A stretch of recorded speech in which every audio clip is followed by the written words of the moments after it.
তীব্র গরমে যেন পুড়ছে পাকিস্তানের বিভিন্ন এলাকা। বাসিন্দাদের হাঁসফাঁস অবস্থার মধ্যেই আবহাওয়া অফিস জানিয়েছে দেশটিতে সর্বত্রই তাপমাত্রা 40 ডিগ্রি সেলসিয়াসের বেশি, যা অনুভূত হচ্ছে 49 ডিগ্রি সেলসিয়াসের মতো।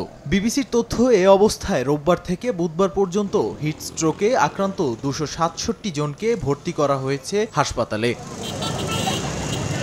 পাকিস্তানের একটি অ্যাম্বুলেন্স সেবাদানকারী প্রতিষ্ঠানের তথ্য, গত সপ্তাহে প্রতিদিন গড়ে 30 থেকে 40টি মরদেহ করাচি শহরের মর্গে নেওয়া হতো, কিন্তু গত 6 দিনে তারা 568টি মরদেহ পরিবহন করেছে। এর মধ্যে শুধু মঙ্গলবারই 141 জনের মরদেহ মর্গে নেওয়া হয়।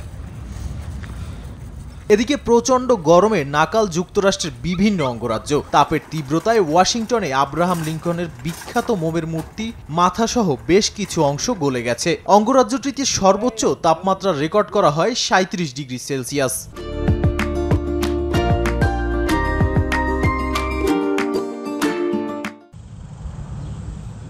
দেশটির আরেক অঙ্গরাজ্য ওকলাহোমায় তাপপ্রবাহে সবচেয়ে বেশি বিপাকে পড়েছেন গৃহহীনরা। বিভিন্ন এলাকায় গায়ে পানি ঢেলে শরীর শীতল করতে দেখা গেছে তাদের। নাদিম মারজান, সময় সংবাদ।